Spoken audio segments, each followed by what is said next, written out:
बच्चों नमस्कार, प्रणाम, स्वागत है आपका हिंदी गुरुकुल एकेडमी में। कैसे हैं? मुझे उम्मीद है कि आप अच्छे होंगे। बच्चों यदि चैनल पर पहली बार हैं, तो आप इसको सब्सक्राइब करें और यदि आपने इसको सब्सक्राइब किया है, तो लाइक और शेयर ज़रूर करें। चलिए, बात करते हैं सवाल नंबर 1 की। सवाल नंबर 1 कह रहा है कि गोदान कृषि संस्कृति का शोक गीत ना होकर करुणा महाकाव्य है। ये कथन किस आलोचक का है? तो आप बताना है कि ये कथन जो है किस आलोचक के द्वारा कहा गया है। ए कह रहा है नलिन बिलोचन शर्मा, बी डॉक्टर नगेंद्र, सी डॉक्टर बच्चन सिंह और डी कह रहा है रामकुमार वर्मा। तो आपको बताना है कि कथन किसके द्वारा कहा गया है। तो बच्चों ये कथन जो है वो नलिन बिलोचन शर्मा के द्वारा कहा गया है, इसलिए आपका विकल्प ए जो है वो सही हो जाएगा। अब हम लोग बात करते हैं सवाल नंबर दूसरे की। दूसरे में कह रहा है कि प्रेमचंद गोदान में गांव और शहर को साथ साथ लेकर आज के समाज का अखंड चित्र देना चाहते हैं। गांव भारतीय पुरातन व्यवस्था का प्रतीक है। शहर पूंजीवादी व्यवस्था और महाजनी व्यवस्था का। गोदान में इस सभ्यता की काली छाया गांव और शहर पर समान रूप से व्याप्त है। गोदान के संबंध में यह कथन किसका है? तो आपको बताना है कि गोदान के संबंध में ये कथन किसके द्वारा कहा गया है। ए कह रहा है नामवर सिंह, बी रामेश्वर गुरु, सी डॉक्टर बच्चन सिंह और डी कह रहा है डॉक्टर रामस्वरूप चतुर्वेदी। तो दूसरे का उत्तर बताना है कि ये कथन जो है किसके द्वारा कहा गया है। तो बच्चों ये कथन जो है रामेश्वर गुरु के द्वारा कहा गया है। तो विकल्प बी जो है वो आपका सही हो जाएगा। चलिए अब हम लोग बात करते हैं सवाल नंबर तीसरे की। सवाल नंबर तीसरे में क्या कह रहा है? तीसरे में कह रहा है कि संसार में जो कुछ सुंदर है उसकी प्रतिमा स्त्री है। यह कथन किसका है? आपको बताना है कि संसार में जो कुछ सुंदर है उसी की प्रतिमा स्त्री है। कथन किसका है? ए कह रहा राय साहब, बी मिस मालती और सी होरी और डी कह रहा मिस मेहता, मिस्टर मेहता। तो आपको बताना है कि तीसरे का उत्तर क्या होगा, ये किसका कथन है। तो बच्चों ये कथन जो है वो मेहता का है, अर्थात विकल्प डी जो है वो आपका करेक्ट आंसर हो जाएगा तीसरे का। बात करते हैं अब सवाल नंबर चौथे की। सवाल नंबर चौथा कह रहा है कि रोटियां ढाल बनकर अधर्म से हमारी रक्षा करती हैं। गोदान उपन्यास के संबंध में ये कथन किसका है? तो आपको बताना है कि रोटियां ढाल बनकर हम अधर्म से हमारी रक्षा करती हैं। गोदान उपन्यास के संबंध में ये कथन किसका है? ए कह रहा प्रेमचंद, बी मालती, सी राय साहब और डी कह रहा मिर्जा खुर्शीद। तो चौथे का उत्तर आपको बताना है कि कथन किसका है। तो बच्चों ये कथन जो है गोदान उपन्यास के संबंध में प्रेमचंद का है। तो विकल्प ए जो है वो चौथे का सही हो जाएगा। अब हम लोग बात करते हैं सवाल नंबर पांचवें की। सवाल नंबर पांचवें में कह रहा है कि प्रेम जब आत्मसमर्पण का रूप लेता है तभी ब्याह है, उसके पहले अयासी है। यह कथन किसके द्वारा कहा गया है? तो आपको बताना है कि कथन किसने कहा है। मिस मालती, होरी, मिस्टर मेहता या राय साहब के द्वारा। आपको बताना है कि कथन किसके द्वारा कहा गया है कि प्रेम जब आत्मसमर्पण का रूप लेता है तभी ब्याह है, उसके पहले अयासी है। ये कथन किसके द्वारा कहा गया है? गोदान उपन्यास में मिस मालती, होरी, मिस मेहता, मिस्टर मेहता या राय साहब किसके द्वारा कहा गया है? तो बच्चों ये जो है मिस्टर मेहता के द्वारा कहा गया है। तो विकल्प सी जो है वो आपका क्या होगा, वो करेक्ट आंसर हो जाएगा। अब हम लोग बात करते हैं सवाल नंबर छठवें की। छठवें में कह रहे हैं कि मैं ऐसी औरत चाहता हूं जो मेरे जीवन को पवित्र और उज्जवल बना दे अपने प्रेम और त्याग से। यह कथन किसका है? आपको बताना है कि ये कथन जो है वो किसका है कि मैं ऐसी औरत चाहता हूं जो मेरे जीवन को पवित्र और उज्जवल बना दे अपने प्रेम और त्याग से। ए कह रहा मिस्टर मेहता, बी रुद्र प्रताप सिंह, सी ओमकारनाथ और डी कह रहा है राय साहब। तो छठवें का उत्तर बताना है कि ये कथन किसके द्वारा जो है वो कहा गया है। तो छठवें का उत्तर क्या होगा बच्चों? हो जाएगा ए, ये भी कथन मिस्टर मेहता के द्वारा कहा गया है। तो विकल्प ए जो है छठवें का क्या होगा, सही हो जाएगा। बात सवाल नंबर सातवें की। सातवें में कह रहा है कि मैं भूत की चिंता नहीं करता, भविष्य की परवाह नहीं करता, मेरे लिए वर्तमान ही सब कुछ है।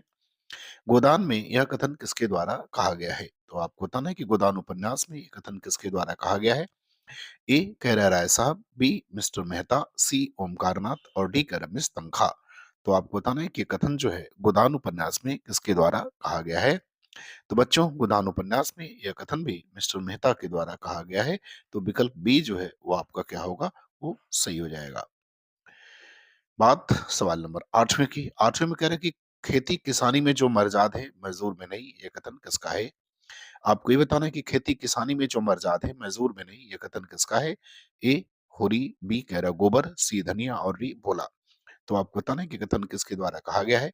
होरी के द्वारा, गोबर के द्वारा, धनिया के द्वारा या भोला के द्वारा। तो बच्चों आठवें का उत्तर क्या होगा? आठवें का उत्तर ए हो जाएगा। ये कथन जो है होरी के द्वारा कहा गया है, तो विकल्प ए जो है आपका सही हो जाएगा। अब सवाल नंबर 9 की 9 में कह रहा है कि गोदान किसान जीवन की ही नहीं दाम्पत्य जीवन की भी त्रासदी है। ये कथन किस आलोचक का है? तो आपको ये बताना है कि गोदान किसान जीवन का ही नहीं बल्कि दाम्पत्य जीवन का भी त्रासदी है। ये कथन किस आलोचक के द्वारा कहा गया है? राम कुमार वर्मा, डॉक्टर नगेंद्र, डॉक्टर गोपाल राय या डॉक्टर बच्चन सिंह। तो 9वीं का उत्तर आपको बताना है कि ये कथन जो है वो किसके द्वारा कहा गया है? राम कुमार वर्मा, डॉक्टर नगेंद्र, डॉक्टर गोपाल राय या डॉक्टर बच्चन सिंह। तो बच्चों 9वीं का उत्तर क्या होगा? 9वीं का उत्तर सी हो जाएगा। ये गोपाल राय के द्वारा कहा गया है, तो सी विकल्प सही होगा 9वें का। अब हम लोग बात करते हैं सवाल नंबर 10वें की। सवाल नंबर 10वें में कह रहे हैं कि संसार में स्त्रियों का क्षेत्र पुरुषों से बिल्कुल अलग है। स्त्रियों का पुरुषों के क्षेत्र में आना एक युग का कलंक है। गोदान उपन्यास में यह कथन किसके संबंध में है? यह कथन का संबंध किससे है? तो आपको ये बताना है कि गोदान उपन्यास में यह कथन का संबंध जो है वो किससे है? राय साहब से, मिस मालती से, ओमकार नाथ से या मिस्टर मेहता से। तो आप बताना है कि ये जो है कथन का संबंध किससे है? यहाँ से होगा। आपको बताना है कि संसार में स्त्रियों का क्षेत्र पुरुषों से बिल्कुल अलग है। स्त्रियों का पुरुषों के क्षेत्र में आना एक युग का कलंक है। गोदान उपन्यास में इस कथन का संबंध किससे है? राय साहब से है, मिस मालती से है, ओमकार नाथ से है या मिस्टर मेहता से है? तो 10वें का उत्तर आपको बताना है। तो बच्चों इसका संबंध मिस्टर मेहता से है, तो विकल्प डी जो है वो आपका क्या होगा? सही हो जाएगा। बात 11वें सवाल की। 11वें में कह रहा है कि प्रेमचंद के साहित्य पर सर्वत्र शिव का शासन है। सत्य और सुंदर शिव के अनुचर होकर आते हैं। उनकी कला स्वकृति रूप में सुकृत रूप में जीवन के लिए थी और जीवन का अर्थ उनके लिए वर्तमान सामाजिक जीवन ही था। यह विचार किस आलोचक का है? तो आपको बताना है कि यह विचार जो है वो किस आलोचक का है? A doctor Nagendra, B Ram Kumar Verma, सी बच्चन सिंह और डी गोपाल राय। तो आप बताना है कि कथन जो है किसके द्वारा कहा गया है? तो बच्चों ये कथन जो है डॉक्टर नगेंद्र के द्वारा कहा गया है, तो विकल्प ए जो है वो आपका करेक्ट आंसर हो जाएगा। अब सवाल नंबर 12 की 12 में करें कि प्रेमचंद पहले उपन्यासकार हैं जिन्होंने हिंदी उपन्यासों को साहित्यिक उपन्यासों का दर्जा दिया। अपनी खामियों के बावजूद गोदान भारतीय किसानों के उत्पीड़न का ही प्रमाणिक दस्तावेज नहीं है, बल्कि मानवीय संवेदनाओं को भी वह गहरे और घने अर्थ में उजागर करता है। इसलिए उनका साहित्य उतना ही है जितना किसी अन्य महत्वपूर्ण उपन्यास का हो सकता है। यह कथन किस आलोचक का है? तो आप बताना है कि गोदान के संबंध में यह कथन जो है किस आलोचक का है? ए रामचंद्र शुक्ल, बी डॉक्टर बच्चन सिंह, सी राम कुमार वर्मा और डी कह रहा है डॉक्टर नगेंद्र। तो 12 का उत्तर बताना है कि कथन जो है वो किसके द्वारा कहा गया है? तो बच्चों ये कथन जो है बच्चन सिंह के द्वारा कहा गया है, तो विकल्प बी जो है वो आपका सही हो जाएगा। बात सवाल नंबर 13 की। 13 में कह रहे कि हमारा जीवन हमारा घर है, वही हमारी सृष्टि होती है, वही हमारा पालन होता है, वही जीवन के सारे व्यापार होते हैं। ये कथन किसका है? आपको बताना है कि कह रहा है कि हमारा जीवन हमारा घर है, वही हमारी सृष्टि होती है, वही हमारा पालन होता है, वही जीवन के सारे व्यापार होते हैं। ये कथन किसका है? ए करें मिस्टर मेहता, बी राय साहब, सी मिस तनखा और डी मिस मालती। तो 13 का उत्तर बताना है कि ये किसके द्वारा कथन कहा गया है? तो बच्चों ये कथन जो है वो मिस्टर मेहता का है, तो विकल्प ए जो है वो आपका क्या होगा? सही हो जाएगा 13 का। बात करते हैं सवाल नंबर 14 की। 14 में करें कि उपन्यास में कौन दर्शन शास्त्र का प्रोफेसर है? तो आप बताना है कि गोदान उपन्यास में दर्शन शास्त्र का प्रोफेसर कौन है? ए ओमकारनाथ, बी मेहता, सी तनखा और डी रुद्र प्रताप सिंह। तो 14 का बताना है बच्चों की 14 का उत्तर क्या होगा? ओमकारनाथ होगा, मेहता होगा, तनखा होगा या रुद्र प्रताप सिंह होगा। जो बच्चों दर्शन शास्त्र के प्रोफेसर मिस्टर मेहता हैं, तो विकल्प बी जो है वो आपका सही हो जाएगा 14 का। अब बात सवाल नंबर 15 की। 15 में कह रहा है कि स्त्री पुरुष से उतनी ही श्रेष्ठ है जितना प्रकाश अंधेरे से। गोदान उपन्यास में यह विचार किसका है? तो आपको बताना है कि गोदान उपन्यास में ये विचार किसके हैं? ए राय साहब, बी मिस्टर मेहता, सी मिस गोविंदी और डी मिस मालती। तो 15 का उत्तर बताना है कि ये जो कथन है वो किसके द्वारा कहा गया है? 15 का। तो ये कथन जो है बच्चों मिस्टर मेहता का है, अर्थात विकल्प बी जो है वो आपका क्या होगा? वो सही हो जाएगा, विकल्प बी। बात सवाल नंबर 16 की। 16 में कह रहे कि गोदान में किसे रंगा सियार कहा गया है? तो आपको ये बताना है कि गोदान उपन्यास में किसे रंगा सियार कहा गया है? ए राय साहब, बी मेहता, सी ओमकारनाथ और डी मिस्टर खुर्शीद। तो आपको बताना है कि गोदान उपन्यास में किसे जो है रंगा सियार कहा गया है? राय साहब को कहा गया है, मिस्टर मेहता को कहा गया है, ओमकारनाथ को कहा गया है या मिर्जा खुर्शीद को कहा गया है? तो बच्चों गोदान उपन्यास में रंगा सियार जो है वो राय साहब को कहा गया है। तो विकल्प ए जो है वो आपका क्या होगा, वो आपका सही हो जाएगा। बात करते हैं सवाल नंबर 17 की। 17 में करें कि किस आलोचक ने गोदान को ग्रामीण जीवन और कृषि संस्कृति का महाकाव्य कहा है? आपको बताना है कि किस आलोचक ने गोदान को ग्रामीण जीवन और कृषि संस्कृत का महाकाव्य कहा है? ए प्रेमचंद, बी हजारी प्रसाद द्विवेदी, सी डॉक्टर नगेंद्र और डी डॉक्टर बच्चन सिंह। तो आपको क्या बताना है बच्चों? तो आपको बताना है कि किस आलोचक ने गोदान को ग्रामीण जीवन और कृषि संस्कृति का महाकाव्य माना है? प्रेमचंद ने, हजारी प्रसाद द्विवेदी ने, डॉक्टर नगेंद्र ने, डॉक्टर बच्चन सिंह ने। तो 17 का उत्तर आपको देना है। तो बच्चों ये बात डॉक्टर नगेंद्र का कथन है, अर्थात विकल्प सी जो है वो आपका सही हो जाएगा 17 का। अब सवाल नंबर 18 में बात करते हैं कि राय साहब अमरपाल सिंह किस गांव के रहने वाले हैं? आपको बताना है कि राय साहब अमरपाल सिंह किस गांव के रहने वाले हैं? ए बेलारी, बी सिमरी, सी सिमरा और डी अवध। तो अब बताना है कि राय साहब जो है वो किस गांव के निवासी थे? सवाल नंबर 18। तो बच्चों राय साहब सिमरी के रहने वाले थे। कहाँ के? सिमरी के रहने वाले थे। तो विकल्प बी जो है वो आपका 18 का सही हो जाएगा। सवाल नंबर 19 में कह रहे हैं कि नारी केवल माता है, इसके उपरांत वह जो कुछ है वह सब मातृत्व का उपक्रम मात्र है। मातृत्व संसार की सबसे बड़ी साधना, सबसे बड़ी तपस्या, सबसे बड़ा त्याग और सबसे महान विजय है। यह कथन गोदान उपन्यास में किसका है? आपको बताना है कि ये कथन जो है गोदान उपन्यास में किसके द्वारा कहा गया है? ए मिस्टर मिर्जा खुर्शीद, बी चंद्र प्रकाश खन्ना, सी मिस मालती और डी मिस्टर मेहता। तो 19 का उत्तर आपको बताना है कि कथन किसके द्वारा कहा गया है। तो बच्चों ये कथन जो है मिस्टर मेहता के द्वारा जो है वो कहा गया है। तो विकल्प डी जो है वो आपका क्या होगा, सही हो जाएगा 19 का। बात करते हैं सवाल नंबर 20 की। सवाल नंबर 20 में कह रहा है कि महाकाव्योचित औदार्य, सर्वोत्तमुखी जीवन चित्रण और वीर भावना का अभाव है, अतः यह अपने युग का प्रतिनिधित्व नहीं करता। गोदान उपन्यास के संबंध में यह विचार किस आलोचक के हैं? तो आप बताना है कि गोदान उपन्यास के संबंध में विचार किस आलोचक का है? ए आचार्य रामचंद्र शुक्ल, बी आचार्य नंदुलारे वाजपेयी, सी आचार्य हजारी प्रसाद द्विवेदी और डी डॉक्टर नगेंद्र। तो 20 का उत्तर बताना है कि बच्चों जो है गोदान के संबंध में यह विचार किस आलोचक का है? तो बच्चों यह जो है नंदुलारे वाजपेयी का है। तो विकल्प बी जो है वो आपका सही हो जाएगा। अब बात 21वें प्रश्न की। होरी के मरने पर धनिया कितने आने का गोदान करती है?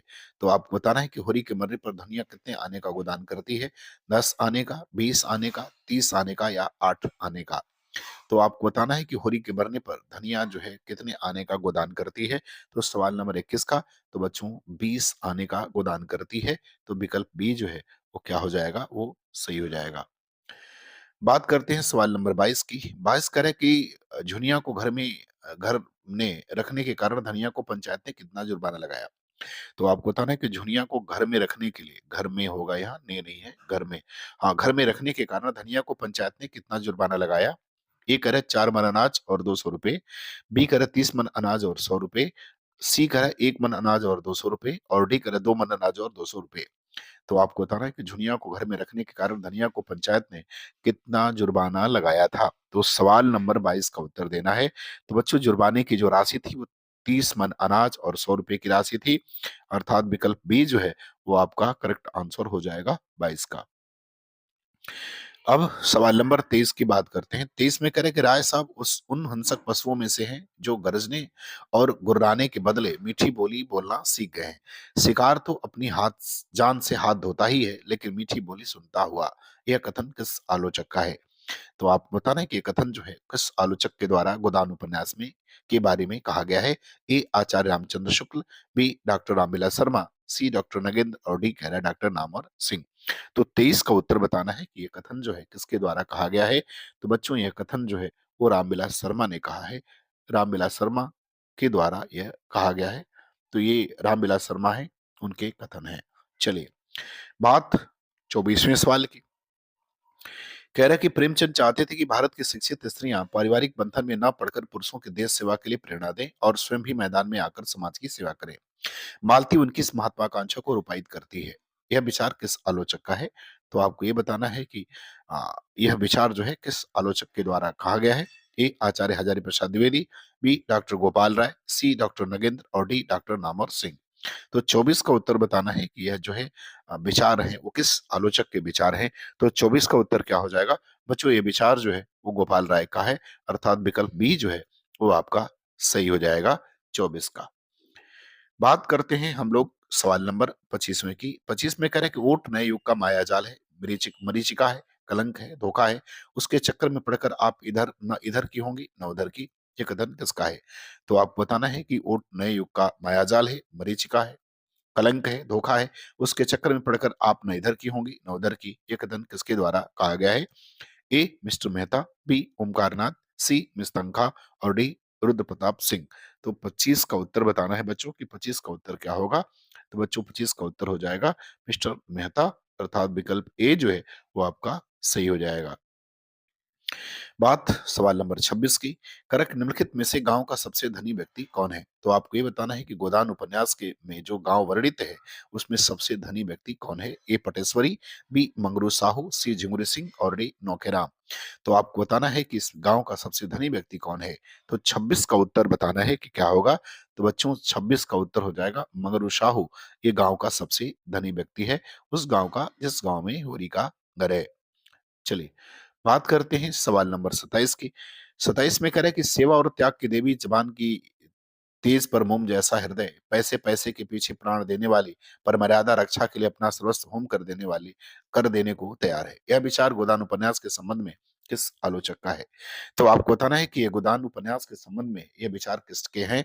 सेवा और त्याग की देवी, जबान की तेज पर मोम जैसा हृदय, पैसे पैसे के पीछे प्राण देने वाली, पर मर्यादा रक्षा के लिए अपना सर्वस्व होम कर देने को तैयार, यह जो है विचार किस आलोचक के द्वारा कहा गया है? A doctor Nagendra, B doctor Ramvilas Sharma, C doctor Namvar Singh और डी हजारी प्रसाद द्विवेदी। तो 27 का उत्तर आपको बताना है। तो बच्चों यह विचार जो है वो डॉक्टर रामविलास शर्मा के हैं। तो विकल्प बी जो है वो आपका क्या होगा? सही हो जाएगा 27 का। बात सवाल नंबर 28 की। 28 में करें कि मिस मालती के पिता का क्या नाम है? आपको बताना है कि मिस मालती के पिता का क्या नाम है? वो गोदान उपन्यास में A mister Kaul, B mister Bright, C mister Kamlesh और डी मिस्टर नैब। तो आपको बताना है कि मिस मालती जो कि गोदान उपन्यास की एक सशक्त महिला पात्र है, उनके पिता का नाम क्या है? Mister Kaul, mister Bright, mister Kamlesh, mister नैब।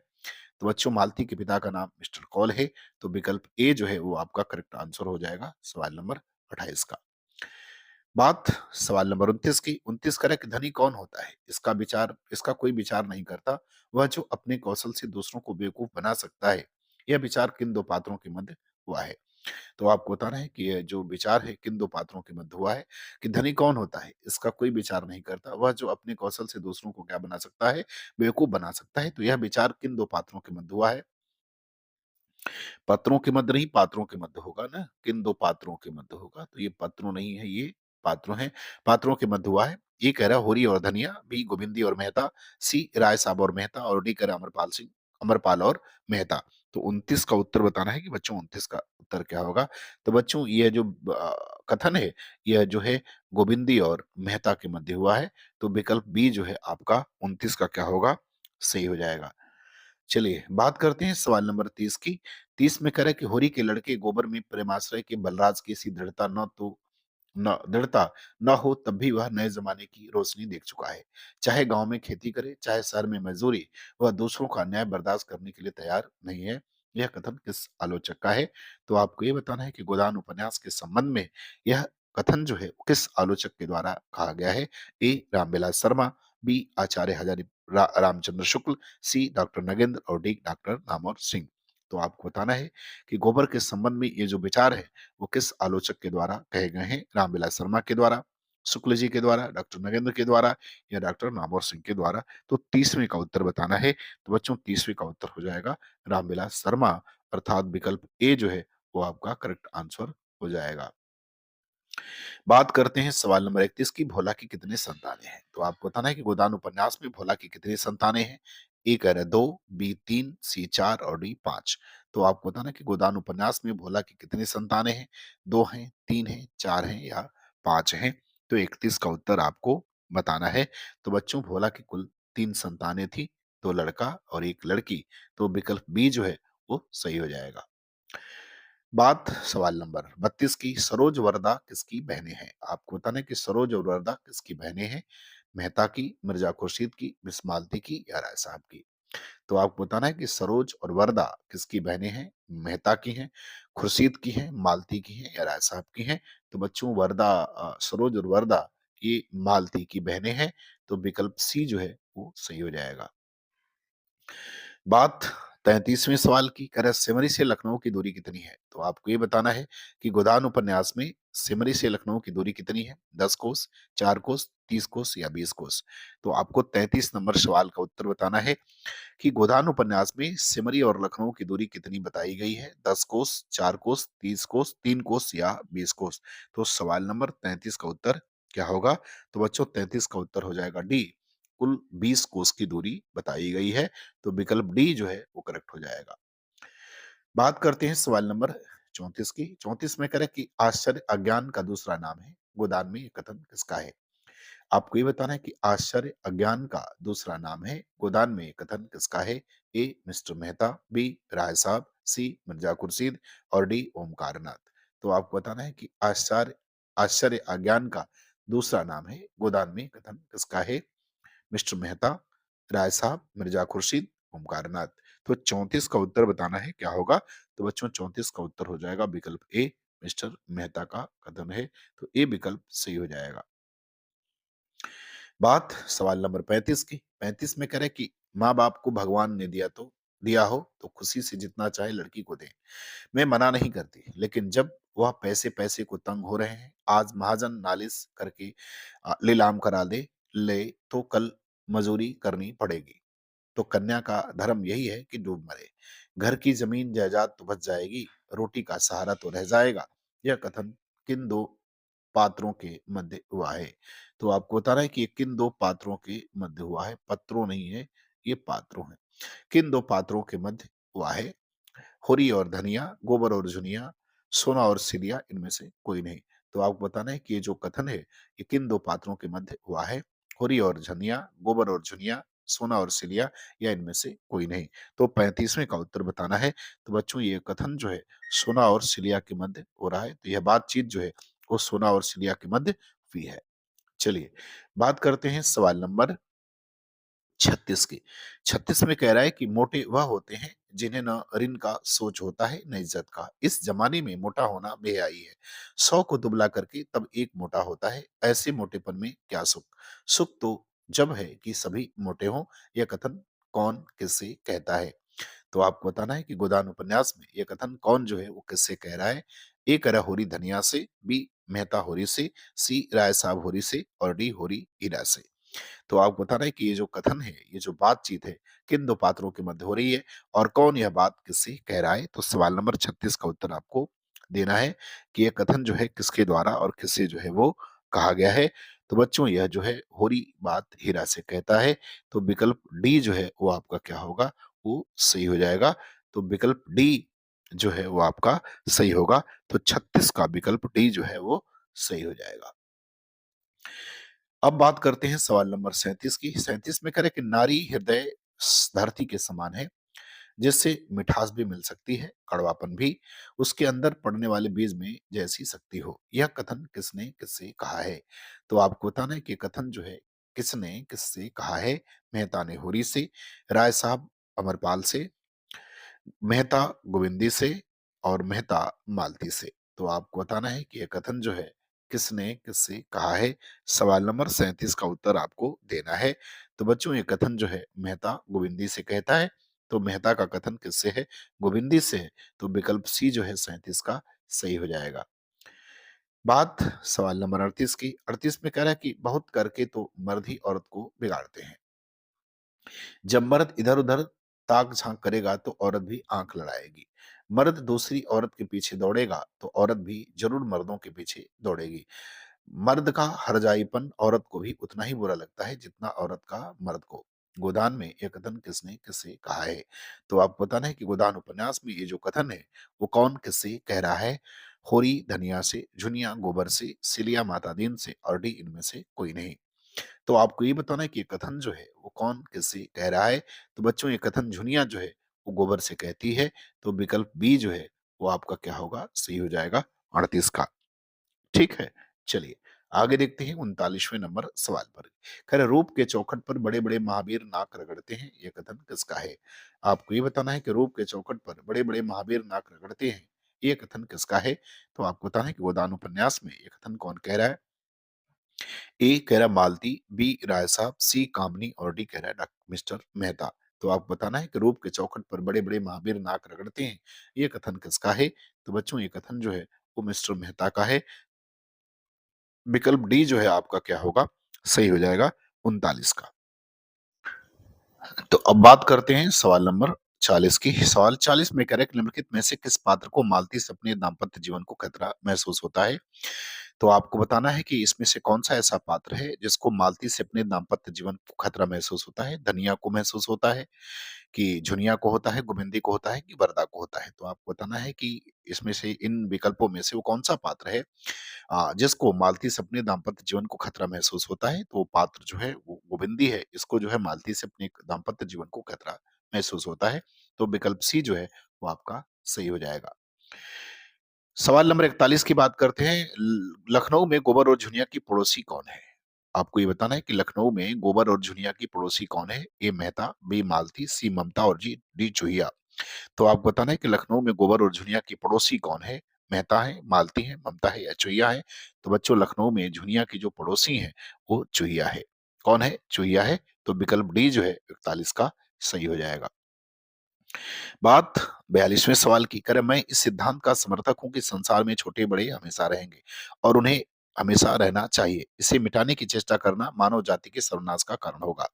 यह कथन किस पात्र द्वारा कहा गया है? तो आपको बताना है कि गोदान उपन्यास में यह कथन जो है किस पात्र के द्वारा कहा गया है? ए राय साहब, बी मिस्टर मेहता, सी मिस्टर मिर्जा खुर्शीद और डी होरी। आपको बताना है 42वें सवाल का उत्तर कि एक पात्र जो है किस पात्र के द्वारा यह कथन जो है वो कहा गया है? तो ये मिस्टर मेहता के द्वारा कहा गया है, अर्थात विकल्प बी जो है वो आपका क्या होगा? करेक्ट आंसर हो जाएगा। बात 43वें सवाल की करें। गोदान उपन्यास के अनुसार राय साहब की पत्नी को मरे कितने साल हो गए थे? तो आपको ये बताना है कि गोदान उपन्यास के अनुसार राय साहब की पत्नी को मरे हुए कितने साल हो गए थे? ए 20 साल, बी 10 साल, सी 5 साल और डी 15 साल। तो गोदान उपन्यास में राय साहब की पत्नी को मरे कितने साल हुए थे? इस सवाल का जवाब आपको देना है 43वें का। तो बच्चों उसको मरे हुए कुल 10 साल हो गए थे। तो विकल्प बी जो है वो आपका सही हो जाएगा 43 नंबर प्रश्न का। बात 44वें प्रश्न की। खैर कभी किसी ने उसे किसी दूसरे की ओर ताकते नहीं देखा। एक बार पटेश्वरी ने उसके साथ छेड़छाड़ करने का प्रयास किया था। उसने उसका ऐसा मुंहतोड़ जवाब दिया कि वो उसे भूल नहीं पाता। वह पति के कंधे से कंधा मिलाकर जीवन संघर्ष करती है। गोदान उपन्यास में विचार लेखक का किसके बारे में है? तो आपको बताना है कि ये विचार जो है लेखक द्वारा यह अ, किस पात्र के संबंध में है? अ, धनिया के संबंध में, जुनिया के संबंध में, सिरिया के संबंध में या पुनिया के संबंध में? तो 44वें का उत्तर देना है कि यह किसके संबंध में है? तो बच्चों यह जो है धनिया के संबंध में है। तो विकल्प ए जो है वो आपका क्या होगा? सही हो जाएगा 44 का। बात 45वें की। सिलिया के बच्चे की मृत्यु किस बीमारी से होती है? तो 45वें में आपको ये बताना है कि सिलिया के बच्चे की मृत्यु किस बीमारी से होती है? ए हैजा, बी ज्वर, सी निमोनिया और डी टीबी। तो आपको बताना है कि सिलिया के बच्चे की मृत्यु जो है वो किस बीमारी से होती है? तो बच्चों सिलिया के बच्चे की मृत्यु जो है वो निमोनिया से होती है। तो विकल्प सी जो है वो आपका आंसर सही हो जाएगा 45 का। बात सवाल नंबर 46 की। करें गोदान पाठ के आधार पर बताइए कि होरी ने अपना घर किसके यहाँ गिरवी रखा था? तो आपको ये बताना है गोदान पाठ के आधार पर बताइए कि होरी ने अपना घर किसके यहाँ गिरवी रखा था? जिंगुर सिंह, भोला, पंडित ओमकारनाथ या अमरपाल सिंह। आपको बताना है कि गोदान पाठ के आधार पर होरी ने अपना घर किसके यहाँ गिरवी रखा है? जिंगुर सिंह के यहाँ, भोला, पंडित ओमकारनाथ या अमरपाल सिंह के यहाँ। तो बच्चों गोदान पाठ के आधार पर होरी ने अपना घर जो है वो झिंगुर सिंह के यहाँ गिरवी रखा है। तो विकल्प ए जो है वो आपका करेक्ट आंसर हो जाएगा। बात करते हैं सवाल नंबर 47 की। 47 में कह रहा है कि हम लोग तो बैल हैं जुतने के लिए पैदा हुए, कथन किसका है? तो 47 में आपको ये बताना है कि हम तो बैल हैं जुतने के लिए पैदा हुए, कथन किसका है? ए होरी, बी भोला, सी हीरा और डी गोबर। तो आप बताना है कथन किसका है? तो बच्चों ये कथन जो है वो होरी के द्वारा कहा गया है, अर्थात विकल्प ए जो है वो 47 का सही हो जाएगा। बात 48वें सवाल की। कह रहा है घरनी के बिना घर नहीं रहता भैया, पुरानी कहावत है। नाटन की खेती बहुरिन घर, नाटे बैल क्या खेती करेंगे और बहुएं क्या घर संभालेंगी? गोदान उपन्यास में यह कथन किसने किसे कहा है? तो आपको बताना है कि यह कथन जो है किन दो पात्रों के मध्य हुआ है? भोला ने होरी से कहा है, होरी ने भोला से कहा है, होरी ने गोबर से कहा है, होरी ने राय साहब से कहा है। तो 48वें का उत्तर आपको देना है किसने कहा है। तो बच्चों ये कथन जो है वो होरी भोला से कहता है, अर्थात विकल्प जो है वो बी क्या होगा, वो सही हो जाएगा। कौन सा विकल्प? विकल्प बी जो है वो सही हो जाएगा, होरी ने भोला से कहा है। बात 49वें सवाल की करे कि यह तुम रोज रोज मालिकों की खुशामद करने क्यों जाते हो? बाकी न चुके तो प्यादा आकर गालियां सुनाता है, बेगार देनी ही पड़ती है, नजर नजराना सब तो हमसे भरवाया जाता है, फिर किसी की क्यों सलामी करो? गोदान उपन्यास में यह कथन किसने किससे कहा है? तो आपको बताना है कि गोदान उपन्यास में यह कथन किसने किससे कहा है, अर्थात कौन कहता है और किससे कहता है। होरी ने गोबर से, गोबर ने होरी से, होरी ने भोला से, राय साहब ने होरी से। तो 49वें का आपको उत्तर बताना है कि ये कथन जो है किसने किससे कहा है। तो बच्चों ये कथन गोबर का है और अपने पिता होरी से कह रहा है, तो विकल्प बी जो है वो आपका आंसर सही हो जाएगा।